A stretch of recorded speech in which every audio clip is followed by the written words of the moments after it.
You want a piece of me, boy? Nuclear launch detected.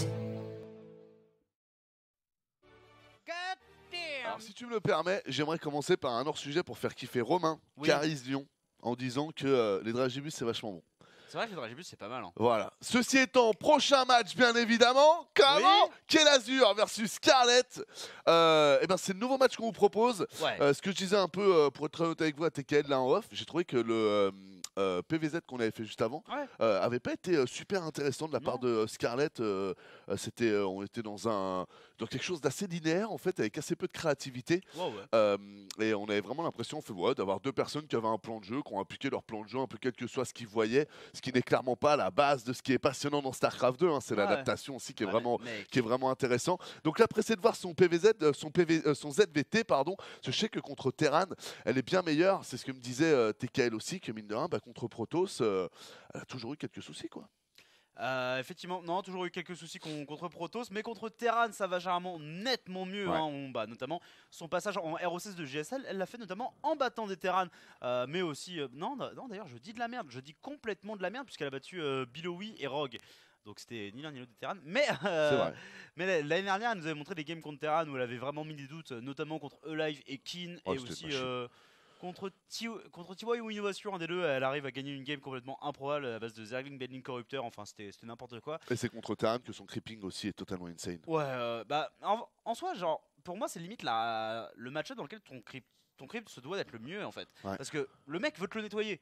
Le joueur Protoss à la rigueur, genre, il peut moduler les fights par ses force fields, il a des grosses unités qui font des grosses splash damage, il va se positionner de manière à prendre des fights dans les choke points.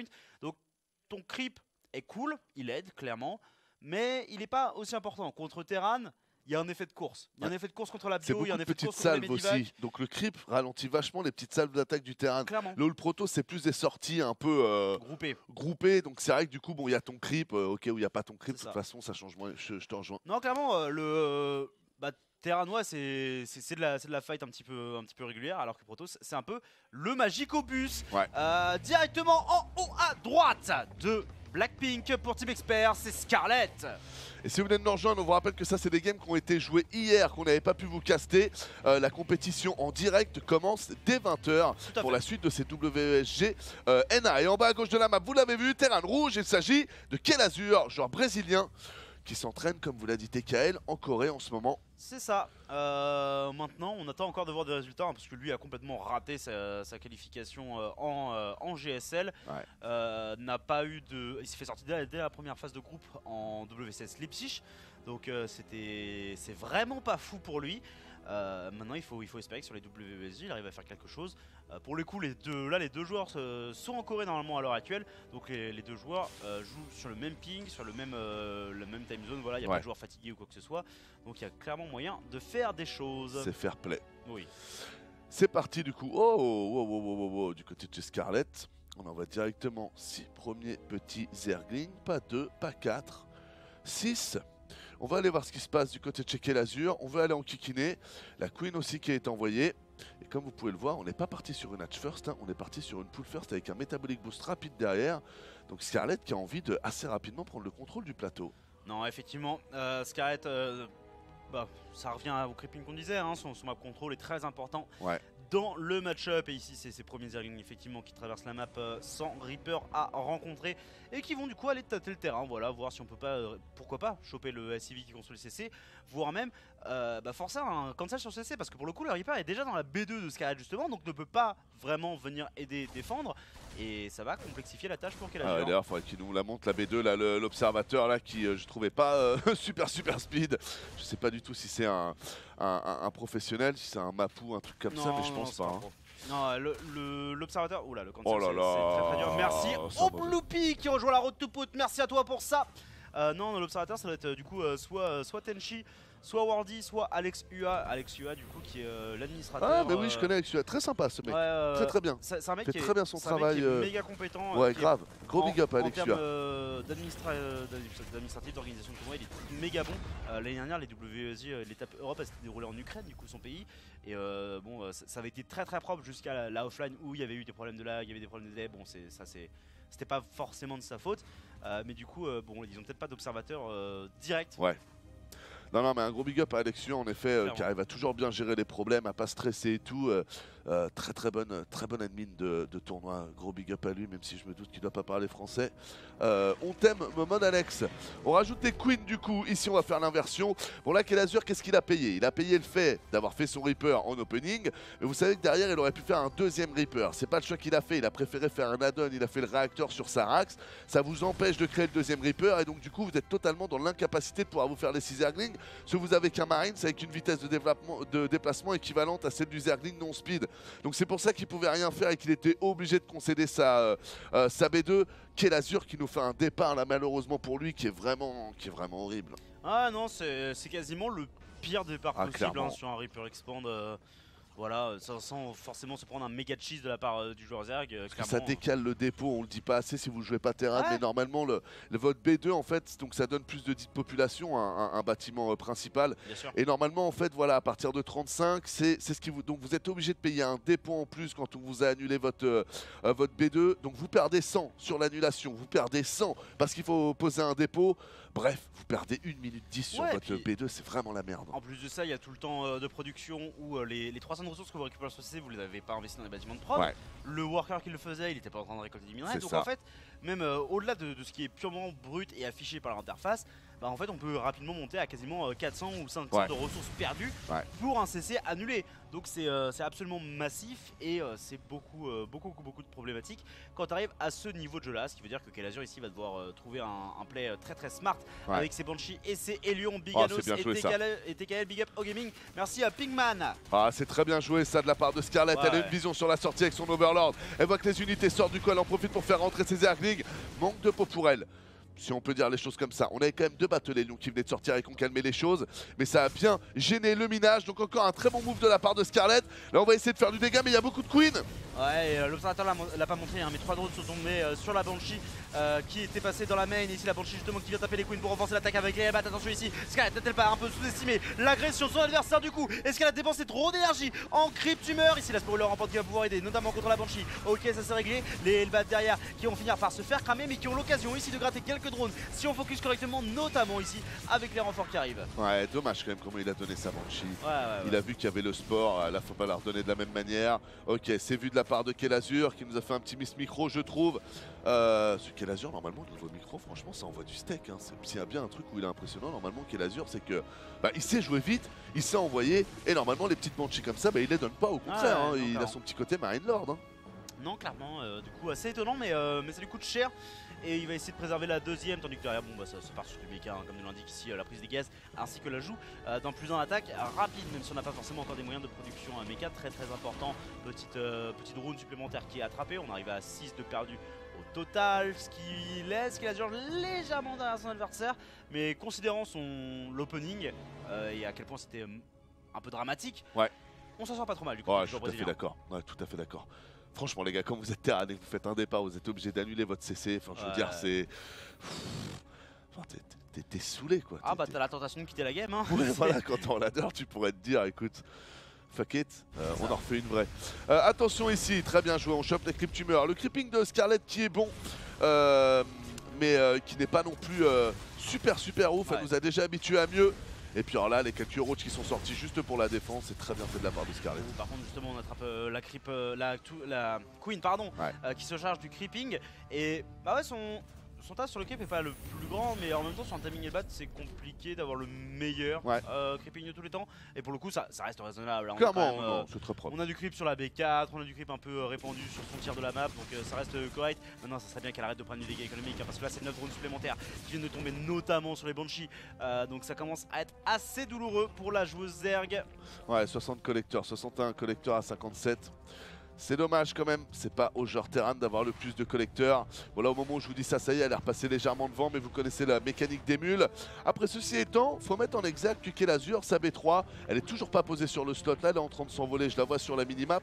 On verra ça d'ici peu de temps. Mais bon, elle est toujours pas posée sur le slot, donc mine de rien, ça c'est un petit point positif pour Scarlett. Un peu en retard d'un point de vue économique. D'un autre côté, Kelazur n'est pas des plus optimisés sur sa pose de B3. Non, ça compense un peu. Ouais, ça compense un petit peu. Et puis elle a son T3 qui arrive, elle a Hydralis Chalice Den, alors que on n'a pas encore terminé les 2 Medivac qui vont prendre 2 torts qui étaient dans la barre de production et qui vont normalement être droppés de l'autre côté pour faire du Haras, et pourquoi pas sur cette B4 qui aura déjà été un peu attendrie par les Banshee, mine de rien. Cette gestion des Banshee est vraiment propre là de Kelazur. Ah ouais. Il en kikine bien, c'est bien fait. Au-delà de la première qui a été perdue un peu sans raison, les deux c'est suivantes, c'est pas mal. Et puis du coup on retrouve aussi un peu ce truc où normalement la Banshee peut en kikiner pendant un certain temps avant la sortie des Hydra ou des Mutas. Ah ouais. Donc là aussi c'est cool de retrouver cette fenêtre un peu large et non plus cette fenêtre où à 5,40 il y a des Hydra déjà qui sortent, qui étaient, je sais qu'on s'y est habitué les gars parce que c'était la méta pendant 6 mois, mais sachez que ce n'était pas très logique par rapport à comment est monté le jeu. Attention ici, on va essayer d'attaquer, il y en a une qui va tomber, c'est sur la deuxième qui va survivre. J'aurais attaqué autre part moi là avec les deux torts. C'était un peu téléphoné. Ouais, c'était un peu téléphoné effectivement. Maintenant ça te permet de forcer un décalage de la part des troupes, et pendant cela pourquoi pas de faire passer T et Lyon qui se remettent en mode petite voiture pour tenter du coup un coup à la Transformers. Optimus Prime se réfia, non par contre ne t'arrête pas parce que là c'est une erreur. Ah c'est dommage cette perte de temps, et autant des Lions qui sont consacrés au déclipping, je trouve ça un petit peu dommage. C'est clairement une unité qui a beaucoup plus de force en termes de harass, et là du coup tu vas forcément perdre quelques-uns sur les roches qui sont sur le clip et qui ont le speed. Ouais, ça c'est pas mal par contre. Là par contre il va falloir récupérer un des torts. Ok, il l'a vu bien évidemment. Kelazur quand même n'aurait pas pu faire une erreur comme ça. Les tourmenteurs ici qui vont commencer à pas mal cramer. On prend que 3 drones, mine de rien. C'était plus visuel qu'effectif. Non, effectivement, très bien fait ici de la part de. Que fait Scarlett là?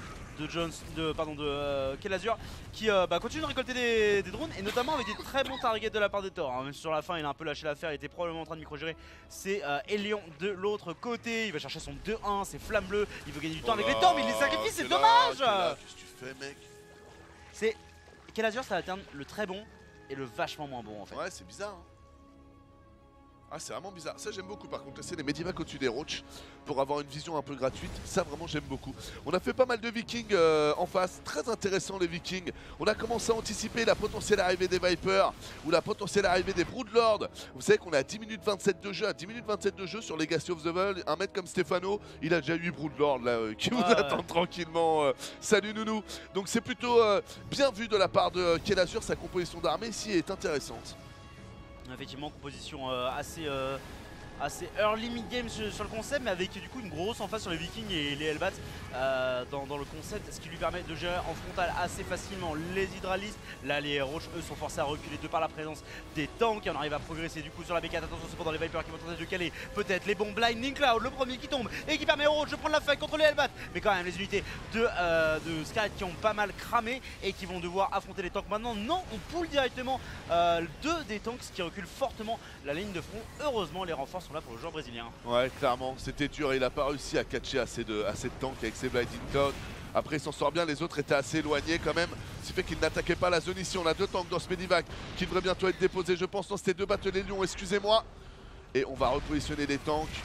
J'aime beaucoup cette volonté d'ajouter une tourelle, comme on le voit ici avec la silhouette du bâtiment qui est sur le sol. Ça aide beaucoup à gérer les Vipers. Et il attaque la base en bas aussi là, on voit, voilà. Ouais, tout à fait. Pas bien. Ouais, dans les dernières unités ici de la part de Scarlett qui sont en train de se faire gratter petit à petit. Une fois que les Blinding Clouds seront terminés, et bien ça en sera de même pour ces unités de la joueuse Zerg qui va être forcée, je pense, de s'incliner sur cette game numéro 1 malgré un très bon départ. Scarlett qui se fait ratatiner. Et t'as vu, elle a toujours pas le déplacement des Hydra à 12 minutes de jeu. C'est dur, hein. C'est fou comment le patch il change énormément de choses. Il n'y a pas si longtemps que ça, 12 minutes de jeu mec. Pour le coup c'est parce qu'elle a mis une emphase sur les roches, derrière elle a voulu le T3 pour avoir des Vipers rapides, donc elle a sacrifié beaucoup de ressources là-dedans, et elle a fait pas mal d'upgrades. Et elle a probablement un peu oublié ses upgrades aussi, je pense. Donc c'est malheureux pour elle, mais ici il n'y a pas vraiment espoir de tenir. Sa B5 et sa B4 sont complètement inefficaces, et ici elle se fait bourrer. En fait c'est la B6, ça touche dessus, puisque la B5 vous voyez sur la minimap a été prise un peu plus au nord. Ouais, clairement. Les tanks ici qui vont continuer d'avancer, la pauvre Scarlett qui se retrouve totalement acculée. Là elle a plus beaucoup de plays possibles malheureusement. Du tank, excusez-moi, c'est plutôt pas mal. Le deuxième aussi, c'est plutôt pas mal, mais voilà, c'est tout. Ouais, non, le problème c'est qu'en fait la Viper elle a un peu ce côté en fait, dans les scénarios où tu es censé être derrière, les spellcasters parfois ils peuvent te permettre de remonter des positions improbables. Et pour moi la Viper c'est quasiment le moins bon spellcaster pour ça. C'est pas l'unité qui va te permettre de renverser des situations incroyables, c'est une unité qui va te permettre de transitionner vers d'autres unités. C'est un spellcaster de transition. À l'inverse de l'infestateur qui lui notamment avec son ancien fungal qui immobilisait complètement Te les unités, permettait de maximiser tes dégâts. Ouais. tu pouvais complètement renverser une fight. Et même encore aujourd'hui avec le parasite neural, tu peux renverser des trucs de manière assez improbable. Mais ici, ça ne sera pas le cas malheureusement. Ouais, dommage pour elle, vraiment dommage pour elle. Ouais. Je pense vraiment que l'infestateur manque aussi dans le match-up. Au final, on les voit jamais, ces fucking terrains infestés pour l'anti-air. Ouais. On les voit pas non plus pour le sol. Du coup, le fungal aussi est plus utilisé. Et du coup, on a plus le combo fungal ravageur qui fonctionnait quand même vachement bien. Et je pense que du coup, la Razerg est en train de se priver de pas mal d'options, à tort ou à raison. Hein, parce qu'on n'est pas là pour définir c'est les joueurs qui ont tort de machin ou si c'est Blizzard qui devrait buffer telle ou telle unité. Mais en tout cas, la question se pose. Je vois que la game du live est lancée. Tout à fait. Donc, Est-ce qu'on moi, je te propose qu'on saute directement dessus. Hein. on finit pas la série? Ouais, non, pas convaincu par Scarlett. Attendez, parce que j'ai pas encore votre PC là. Tu J'ai l'as pas encore? un petit souci. Bah du coup, on va attaquer avec le clean feed et quand on aura notre PC, on fera avec notre PC. Ouais, il faut que je check ça. Ok, du coup, Normalement, ça prend 2 parce que du coup, en fait, en parallèle, le live est lancé. On est C'est dans la ça, première c'était game les games d'hier. de on vous Jon rappelle Snow d'hier soir. contre Semper, c'est ça, Qu'on n'avait pas pu vous les caster. games un peu sexy de hier Il faut normalement. que je lance ça. Du C'est coup, vrai, avec ton gros casque, je vois même pas c'est qui contre qui. Semper contre Jon Snow. Semper Snow, d'accord. Voilà, j'avais bougé parce que du coup je voyais pas sur le retour ce qui se passait exactement. Ouais. Ce positionnement est bien plus efficace effectivement. En Oui, tous il les est cas, Cosby, si tu peux nous envoyer sur le clean feed Ouais. pendant que tu règles les soucis, comme ça nous on ne laisse pas les gens sans contenu de qualité ici. Du coup vous le voyez, la game un petit peu lancée ici depuis 1 minute 30 hein. En haut à gauche c'est Calazur, en bas à droite c'est Scarlett. Scarlett, ok, si on est Hatch first, mais avec un gaz un peu rapide quand même. Hein. Attends, j'ai pas du tout fait gaffe. Ouais, ça vient de prendre, elle a fait un Hatch gas pool en fait. D'accord. De ce que je vois. Et je pense qu'elle a un peu accéléré son gaz comparé à ce que tu fais d'habitude. Et du coup, elle a quand même déjà pas mal de gaz. Elle devrait avoir des options avec ses Zerglings. Ouais, t'as raison, c'est ça. C'était avec Jetpool qui lui permet d'avoir les 100 de gaz à la fin de la pool. Ouais, c'était ça. Gas pool, du coup, donc Hatch first hein, de la part de Scarlett. Qu'on s'entende bien, on n'est pas sur la pool first de tout à l'heure. Donc la différence si vous êtes débutant dans le jeu, c'est que là Scarlett ne pourrait pas envoyer 6 Zerglings au même timing que tout à l'heure. Vous le voyez que là, si elle peut les envoyer qu'à partir de maintenant, donc c'est les 4 drones que vous voyez là sur la gauche de votre écran, ça aurait été les 6 Zerglings. Et comme vous pouvez le voir, là le CC est déjà terminé, donc ça n'aurait pas fonctionné. D'ailleurs, est-ce que ça serait pas un CC first C'est la question que j'étais en train de me poser. Parce qu'en fait, il me paraît vachement tôt justement Ce CC.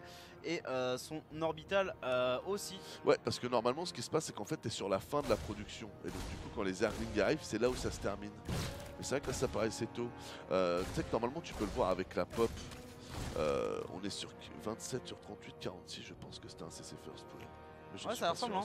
Ouais, non, j'aurais tendance à dire que. C'est quand tu fais CC first, ce qu'il faut comprendre, c'est que tu fais sauter un dépôt. Ouais. Donc, les dépôts, je sais plus combien ça vaut exactement. Je le savais quand j'avais bossé sur Power, mais là, ça m'est sorti de la tête que je bosse sur autre chose. 8. Ouais, c'est un truc comme 8 et je crois que le bâtiment Terran il vaut 10 ou 11. Il y en a un qui vaut 11, les autres qui vaut 10. Je crois que le Terran vaut 11. Bah, 11. Donc du coup, quand tu fais un CC first, ce qui se passe, c'est que comme on te libère déjà de 11, tu te retrouves à faire du 11 plus 8, 8, 8, 8, 8.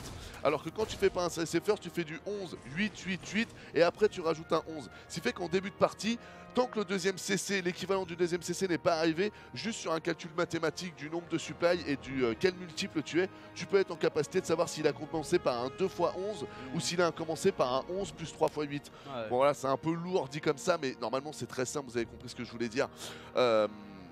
Donc voilà, bref, les deux tourmenteurs ici qui viennent d'arriver, on a le Viking aussi qui a été envoyé à la Polt, big up à Polt Toulet bien sûr. Effectivement, qui stream de temps en temps pendant son service militaire, et Forgy lui qui a fini son service militaire hier, et du coup qui va recommencer à stream intensément. Donc on pourrait peut-être presque même espérer un comeback. Un comeback, pourquoi pas pour la saison 2 de GSL de la part de Forgy. Alors, est-ce que c'est les cerveaux accélérateurs ça? C'est fou quand même hein, d'avoir autant de talent en Corée du Sud. Et comme malheureusement ils ont connu une guerre, ils sont encore avec cette connerie de service militaire. C'est triste quand même. Ah non, c'est l'upgrade des divas qui veulent cancel pour fake un. Non, ils veulent cancel. Parce que c'est. Du coup, je sais pas exactement quel upgrade c'est, ils ont changé clairement une image ici. Mais du coup, ici, tu fais croire qu'il y a une recherche qui se fait pour faire croire que c'est un opening Helion Banshee. Et du coup, tu forces des sports de la part de la joueuse Zerg. Maintenant, elle a pas l'air de vouloir faire des sports justement. Elle fait plus de Queen. Et on n'est pas en train de cancel. High capacity fuel tanks. Ouais, c'est le. Ça fait durer de 50% de plus le temps de boost des Medivac. C'est ça. Et il l'a complété. Il l'a complété. C'est marrant ça. Personne n'a fait ce grave. Ouais, j'aurais tendance à dire que c'est une erreur. Très intéressant. Ah, j'espère que c'en est pas une. Mais même si je te rejoins, j'aurais tendance aussi à penser que c'est une erreur. Hein. En Ça fait, n'a aucun sens ce qu'il a fait là. Le truc c'est que si c'en était pas une, il faut lancer un Medivac genre maintenant, tu vois. Genre là t'as les thunes, tu peux le faire, fais-le, tu vois. Surtout que c'est sur un update, donc tu peux les produire que un par un et les Medivac tout seul c'est pas très efficace. Non, Du coup t'en veux deux. Du coup faudrait vraiment le faire maintenant, mais on le voit, ces dépenses elles sont pas là-dessus. Non. Donc c'est une erreur de sa part. Là tu vois le réacteur, donc là il vient de lever le spatioport. Ah ouais. Et il est en train de faire un réacteur pour son spatio. Donc on va avoir les Medivac qui vont popper. Maintenant ça reste intéressant les gars, parce que comme par hasard, il nous fait le boost de ce truc là quand il part bio, pas quand il part méca. Ouais. Et on joue Medivac quand on joue bio. Donc ça se trouve c'est voulu hein. Vraiment je sais pas, parce que j'ai envie de penser comme TKL les gars. Vous suivez le stream souvent, vous connaissez très bien Starcraft de vous aussi qui nous regardez. Vous le savez, on la voit jamais cette upgrade. Donc c'est vraiment intéressant là. Je suis pressé de voir ce que ça va donner du côté de Check et Azure. Il y a peut-être en fait une autre notion de je veux le bluffer, mais vu que c'est utile pour ma bio, je laisse se terminer. Mais en fait, moi, le problème que j'ai avec ça, c'est que du coup, en fait, tu retardes instantanément du coup ton plus en attaque et du coup, par conséquent, ton plus en défense. Et de 15 ou 20 secondes, tu vois, mais tu les retardes néanmoins. Et du coup, en fait, si tu retardes ces deux upgrades là, tu retardes ton timing de 2, qui est un timing qui est quand même très célèbre en TVZ pour être le timing où le joueur Zerg est quasiment le plus en danger. Ouais, où tu peux crush, clairement. Donc je trouve ça en fait un petit peu dommage de. Soit c'est. Parce que là, c'est soit une erreur, soit une stratégie qui est sous-efficace pour être plus efficace plus tard, mais qui en soi veut dire que ton timing arrive aussi plus tard et du coup est moins efficace. Moi, je simplifierais un peu ton équation et je dirais, bon, ça le retarde un peu sur les upgrades, ça je suis d'accord. Maintenant, il va y gagner une mobilité plus grande. La question va être de savoir, pendant le laps de temps où il sera pas encore de 2, est-ce qu'il va réussir à sauver plus d'unités qu'à l'habitude ou est-ce qu'il va réussir à faire plus de dégâts qu'à l'habitude grâce à cette upgrade en fait. Toute la question devient là en fait. Quel va être l'impact de l'upgrade comparé à la perte de 40 secondes de 2-2. En gros, on en est un peu là. Et à cette question-là, j'ai envie de dire, montre-nous quel Azure, qu'est-ce que t'en fais de ton boost? Même moi, mec, je vais même pas être capable de définir à quel pourcentage là, est-ce que c'est l'upgrade du boost qui va faire la différence ou est-ce que c'est le move? Parce qu'on la voit jamais ce upgrade. Donc moi, je vois pas trop son impact en fait. Je sais pas comment m'exprimer là-dessus. Pour le coup, ce qu'on voit, c'est que là, ici sur Acid Plante, ça lui permet de traverser la map instantanément en un boost. En une fois. Donc il arrive un peu plus tôt et notamment avant le Speedbane, on le voit ici, hein, le Speedbane n'est pas encore terminé, on a encore une vingtaine de secondes ici. Donc ça peut être intéressant mais du coup ça manque d'ambition, les lions n'ont pas suivi, on n'a pas l'armurerie pour les transformer en Elbat, d'ailleurs l'armurerie qui n'est toujours pas lancée, du coup ça commence à devenir une grosse erreur du coup. Même là il peut pas attaquer son shield, il faut qu'il l'attende. C'est ça, en fait genre il y a potentiellement quelque chose à faire avec ce Speedvac quelque part comme on pourrait l'appeler. Ah, en fait l'armurerie est terminée, pardon, my bad, j'ai dit de la merde. Parfait, ok. Ouais, donc c'est propre en fait. Parce que là il y a le bouclier qui va bientôt arriver. Sur votre droite, vous allez avoir le bouclier qui arrive dans moins de 15 secondes. Bon, il va falloir attendre 15 secondes pour que ça s'affiche.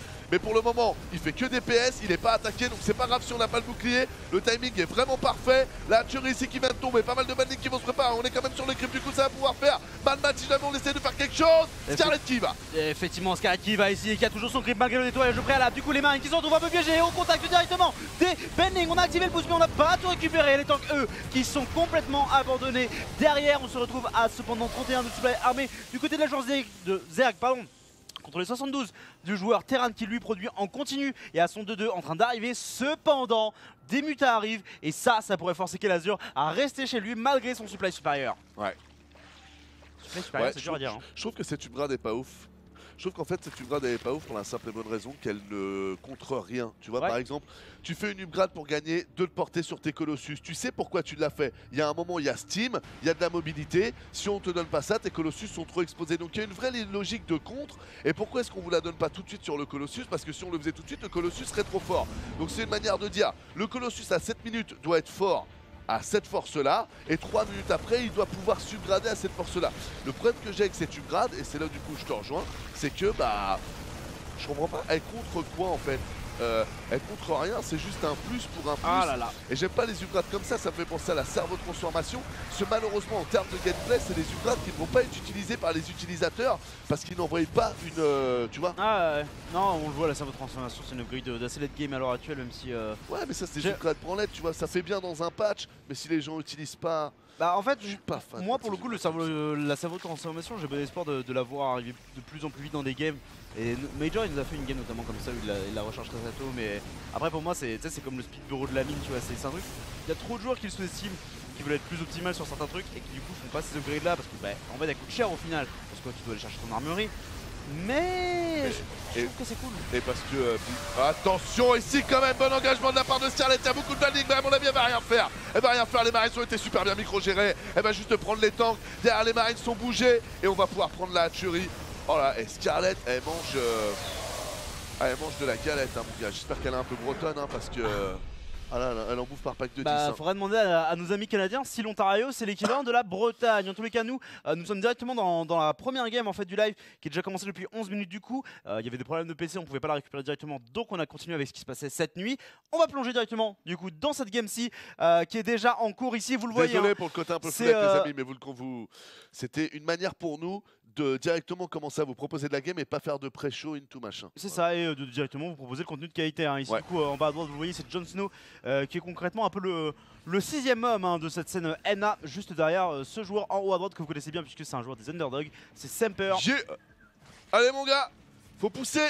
Et le bébé va sortir, la pousse mon gars, pousse. Semper qui a récemment quitté Root, puisqu'il avait, c'est un jeune homme qui a des ambitions malgré le fait qu'il continue ses études en parallèle. Et qui disait ok, est-ce que je peux pas enfin soit j'obtiens un truc vachement cool avec Root, soit j'essaie un petit peu de chercher ailleurs. Et du coup pour l'instant il est un peu en cours de recherche d'une structure, le bon Semperino. Intéressant.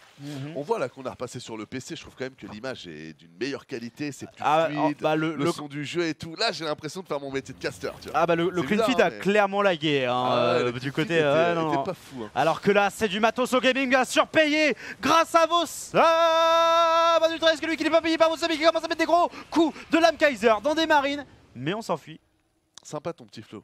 N'est-ce pas? Essayer de mettre des gros coups de flamme Kaiser. T'aurais pu partir sur un petit texte à la... Si seulement je savais rapper. Tu vois, ne crois jamais ça. Faut pas croire qu'on croit qu'on peut pas. Tu vois. Alors c'est très oui. marrant. Alors oui, je suis d'accord sur le principe.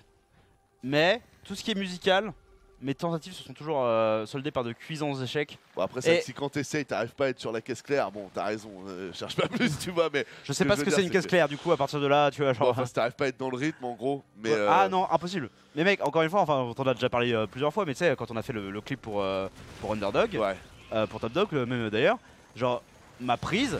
On a passé 45 minutes sur essayer de m'enregistrer moi pour faire le rap, tu vois. Et c'était. Ouais, mais le pire, on m'a dit que c'était Yogo, hein, parce qu'au final, on non, rapper. Non, mais moi non plus, j'ai pas rappé. Ah bon? Au final, toi aussi, c'est Ponf qui a fait ma voix dans le clip. Ah ouais, d'accord.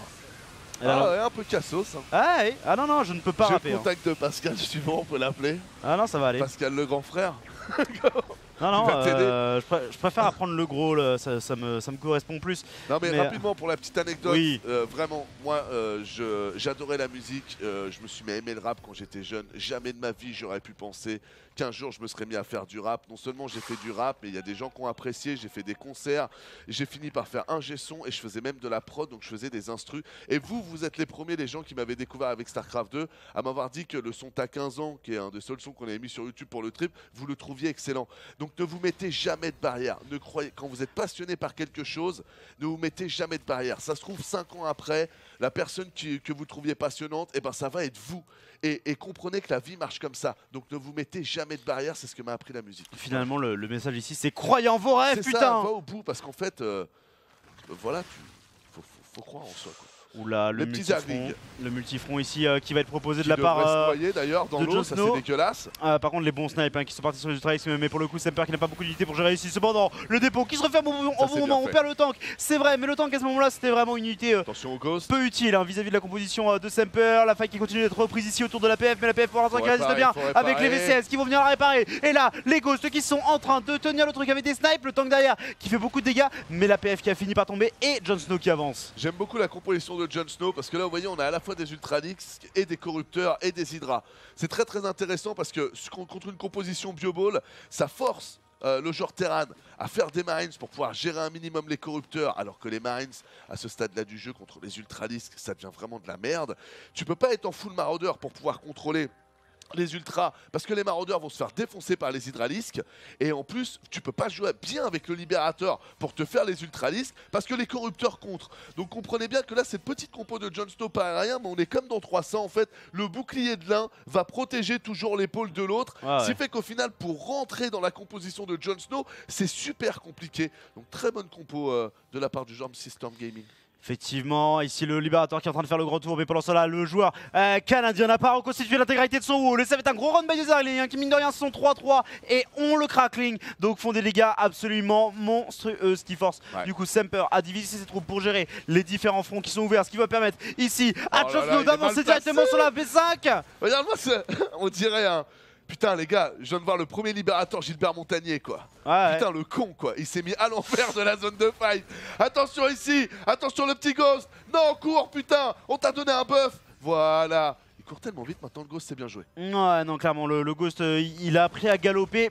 On lui a fait des cours d'endurance au collège. Ici les Libérateurs qui se remettent en place mais il a l'air d'avoir juste trop. Ici pour le joueur américain John Stowe qui avance progressivement sur son adversaire canadien, détruisant tout sur son passage en coup de Broodlord et du Trace, lui permettant peut-être d'emporter la première game. GG. Ah c'est bien fait. Très bien fait de la part de John Stowe, très bonne composition d'armée là du côté de chez Semper. Je pense vraiment que contre des compos comme ça où ça commence à être Eevee Ultralisk, Eevee Broodlord, il te faut du Eevee Ghost quoi, à l'heure actuelle. Et là on était mal barré. Et Eevee Ghost avec quand même une front lane. Ce que je veux dire par une front lane, c'est qu'on ne peut pas engager tes ghosts en mode à clic. Il faut qu'il y ait quand même un minimum, j'allais dire d'architecture, soit une topographie ou des unités comme le Libérateur, le tank, qui vont vous permettre à distance de protéger un minimum vos ghosts. Et là on en était loin du côté de chez Semper. Semper était encore avec son Marine Marauder avec 4 ghosts. Bon.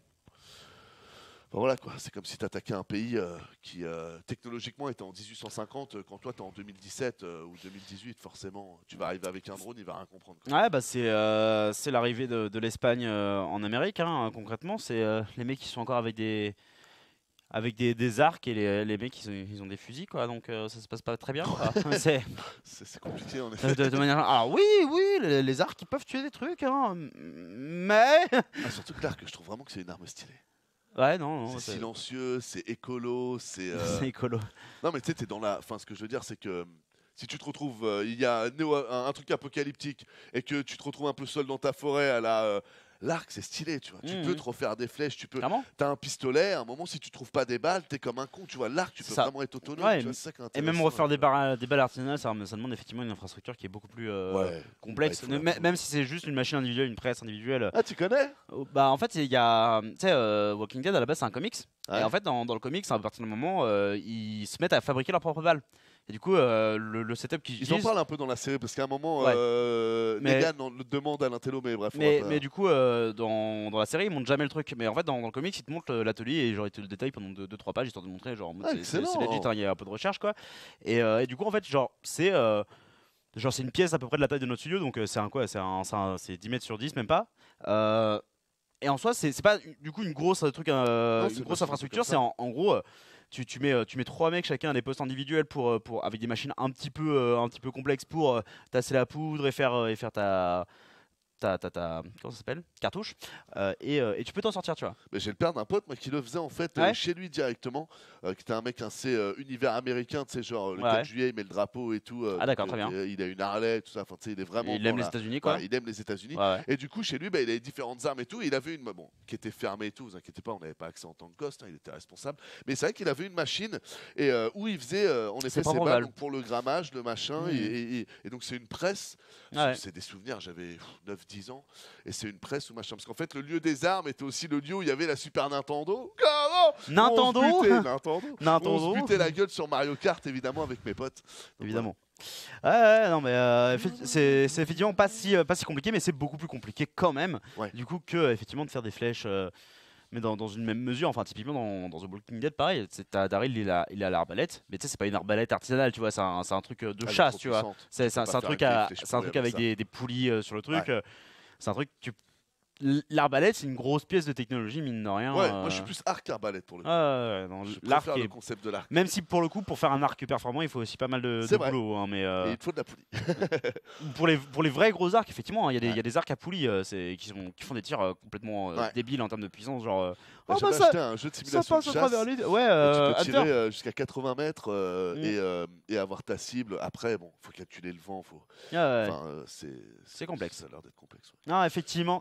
Et Et ce qui va être complexe, c'est probablement aussi cette game numéro 2 hein, entre Semper et Jon Snow. Jon Snow qui se montre très en forme, alors que Semper, hein, que pour ma part joue un petit peu comme le 5e homme fort de cette scène nord-américaine, eh bien pourrait se faire dépasser ici par le bon Jon Snow. En tous les cas, on ne lui souhaite pas puisque Semper c'est un francophone et vous connaissez de par les underdogs. Il est directement en haut à droite, à gauche. C'était l'autre droite du coup. En haut à gauche de cette map et son nom de clan, c'est le pseudo de sa copine. Il s'agit de Semper.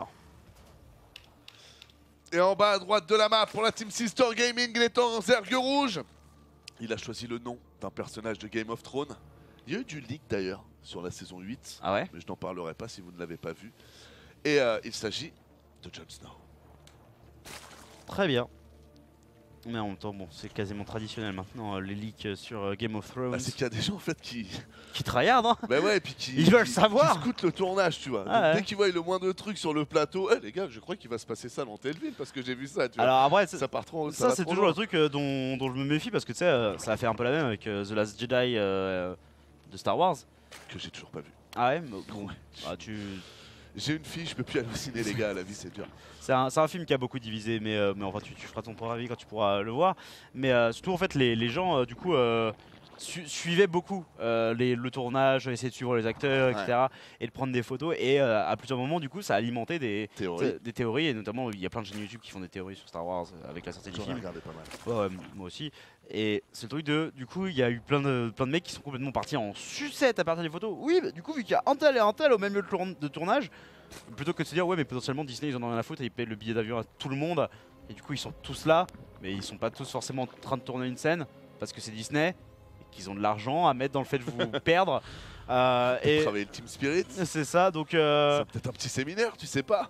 Et du coup, au final, bah, comme on l'a, enfin, pour ceux qui l'ont vu, et si vous avez maté un petit peu de vidéos de théories sur YouTube vis-à-vis de Star Wars, eh bien, vous avez pu voir que tout ne correspondait pas à certaines des théories les plus populaires.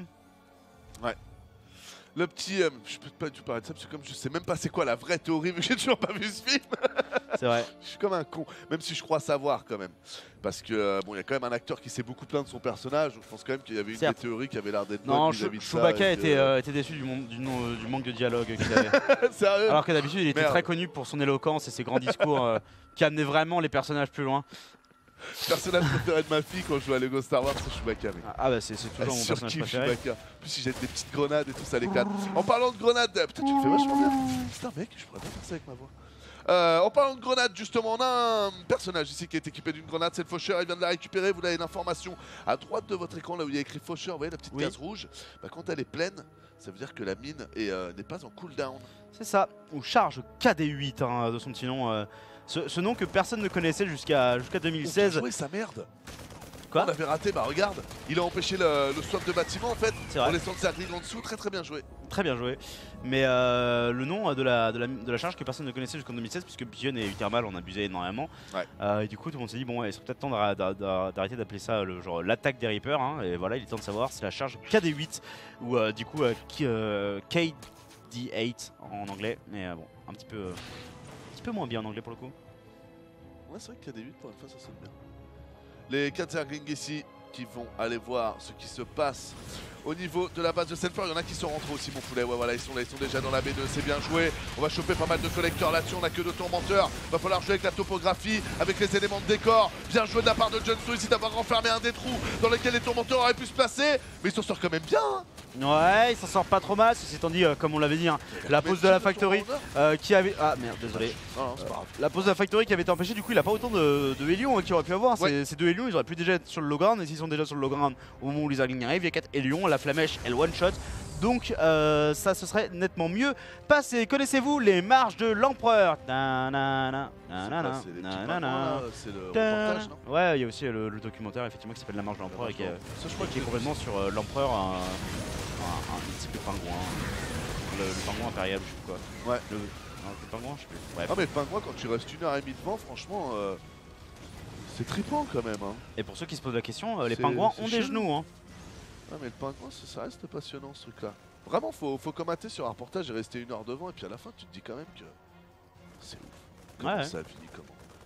Puis après du coup ça te fait porter la vision sur on pourrait vivre de tellement de manières différemment et puis après ça te Ça. rappelle que on vit dans un univers qui est tellement complexe, on est tellement rien dans cet univers. Mhm. C'est là où ça te rappelle que c'est pour ça que la vie elle est cool quoi. Et puis après, on te dit que les pingouins en fait sont des violeurs compulsifs et tu fais ah merde. C'est pas des pingouins, si? Les pingouins, les loutres et les dauphins sont des animaux violeurs. Ah ouais? Genre la première savais source pas. de mort parmi les loutres femelles, c'est les violences sexuelles. Merci à Captain Sérieux Aziza, ouais, genre des hémorragies internes liées au viol. Sérieux? C'est Ah marrant, ouais. quand même. Putain, mais c'est violent, ce que tu racontes. Les dauphins ont déjà été aperçus en train de violer notamment des cadavres de poissons. Ah ouais? Ah ouais, genre Tu tu vas sais. voir en bas par contre. Tu vas faire embrouiller Negro, il a été trop menteur. Ouais. Non, il y a Captain Diza qui a ça, du coup ça va. Mais merci. Alors. Merci Captain Diza. Les pingouins, ils ont notamment beaucoup en fait, les mâles qui n'arrivent pas à trouver de femelles pour se reproduire, en fait, vont se frotter à des rochers. Du coup, ils vont violer des rochers. Ouais, j'ai vu Un peu beaucoup comme de ces chiens ou de singes chats. avec les grenouilles. Faire de même, bien Ouais. sûr. Ah, mais non, mais les déviances sexuelles, ça existe énormément dans le monde animal. Mais en fait, tu vois, les pingouins, les dauphins ou les loutres, les gens disent oh c'est trop mignon et tout. Ce sont aussi des animaux qui aiment beaucoup se Après, c'est reproduire marrant avec parce des que objets quand on regarde inanimés. les animaux se frotter, on peut se dire ah là quelle bande de trous du cul et compagnie. Mais bon, si un être supérieur nous regardait et voyait le nombre d'êtres humains qui se touchent le soir son sexe là pour se détendre, on se rendrait compte qu'en fait en termes de toucher, mec, on est très très proche du monde animal. Quoi. Ah mais bien sûr, C'est hein, marrant, bien parce sûr, que- bien sûr. Si tu te dis que ça c'est égal à la branlette, au final tu te dis bah qu'ils sont juste comme nous. Parce que nous le porc c'est quand même une industrie qui Ah qui marche fait bien. son pesant d'or. Ah et c'est comme aussi au Japon, il y a des singes qui se reproduisent avec des cerfs et inversement. Les Japonais aussi ont une culture du sexe assez. Ouais, hein. J'ai regardé du porn japonais, mais il y a quand même des trucs Oui. assez. Oui, j'ai déjà regardé du Des porn fois, ils sont japonais. quand même assez. Oui, ah, assez c'est très, violents, quoi. c'est très étrange. Ouais. Notamment avec leur côté censuré et tout, genre mais qu'est-ce que vous faites? Genre soit vous assumez, soit vous assumez pas. mais ouais, ça nous genre, fait vous, rigolo. vous pouvez pas me vendre ce pitch et après censurer les trucs. J'avoue. Genre l'un ou l'autre. Mais du coup des Hélions qui ont pris 4 drones ici et qui ont cramé pas mal de Zerglings dans cette game. Mine de rien, on a un opener qui a coûté cher à Jon Snow et qui ne lui a pas permis de terminer la game. Ouais. Maintenant, la B3 de Semper est relativement tard. Donc si Jon Snow il arrive à caler suffisamment de drones, ça pourrait bien se passer. Putain, encore une nouvelle upgrade. Non, c'est du coup l'upgrade du plus de portée des Hydra. Ouais, mais qu'ils ont quand même modifié. Ce que je voulais dire par nouvelle upgrade, c'est que le. En termes de visuel, Ouais. bah en fait c'est l'ancien visuel. Parce que du coup, tu sais, ils avaient juste laissé celui du Speed Hydra. Tu sais, avec l'espèce de muscle bizarre orange et violet. L'ancien, c'est-à-dire il y a combien de mois? Mec, je me rappelle pas de ce visuel. J'ai l'impression que c'est la Genre première fois ce que je le vois. visuel, ça a plus d'1 an. Genre je pense que c'est... Sérieux? Ouais. Il est pas nouveau. C'est méga vieux. Ah ouais C'est vraiment méga vieux. Putain, c'est un truc de ouf. Ouais. Alors ça devait vraiment être utilisé à l'époque où personne faisait d'Hydra parce que. Ah oui.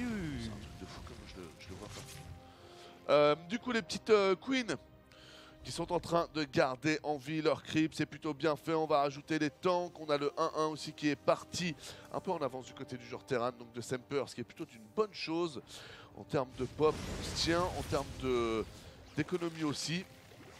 La game est plutôt legit.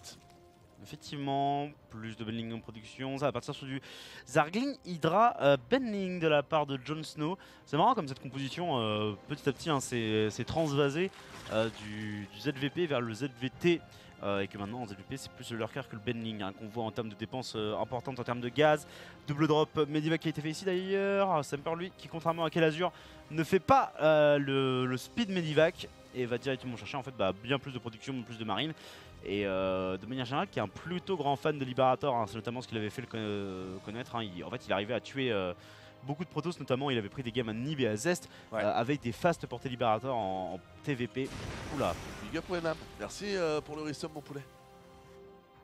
Ouais, ça c'est pas mal, par contre il faut avoir la vision sur la main adverse pour pouvoir envoyer le go. Il a pas la vision mais il va découvrir qu'il y a une petite P4 ici, donc du coup il va être content. Je pense qu'il s'était positionné sur l'extrême full west pour la simple et bonne raison qu'il voulait arriver dans la B3. Bonne récup, parfait. Ouais, bonne récup, on a pris un Benling en plus de ça, les Lions du coup ils ont été un peu laissés tranquilles. On a un petit peu F2 hein, de manière violente de la part de Jon Snow, ce qui va permettre ici de se faufiler vers la ligne de minerai et d'essayer de recycler un petit peu ces Lions. Voilà, des petits kills supplémentaires. Rien d'incroyable, mais suffisamment pour resituer l'armée. Jon Snow qui est en train de se remettre en position, mais qui se met en position sur le haut de la rampe et du coup qui va pouvoir se faire attraper. Quelques queens potentiellement, voire même juste des cryptumeurs, ce qui reste pas mal pour un Semper qui ne perd pas un seul marine sur cette séquence-ci. Hein. Il en avait perdu un sur la précédente, mais du coup c'est pas très grave. Ouais, clairement. La B4 ici qui est bien protégée. On va rajouter la petite factory. Donc là, on sent quand même qu'on va avoir une certaine volonté d'envoyer du tank à tir larigot. D'ailleurs, ça se voit bien aussi que ce petit plus 1 d'attaque qui a été envoyé là pour les unités mécaniques. Il a refait le grade du Medivac sur cette game ou Non, pas? justement, il ne l'a pas fait D'accord. ici parce qu'avant c'était calature, tu vois. C'est vrai. Mais du My coup, bad. ici, justement, je le relevais juste avant. Semper, lui, qui préfère directement privilégier ses upgrades et notamment sa production de tank, hein, parce que calature, on l'a pas. À part, il a joué méca tout à l'heure, donc il avait beaucoup de tank, certes, mais sur sa deuxième game où il joue bio, il était resté sur une seule factory.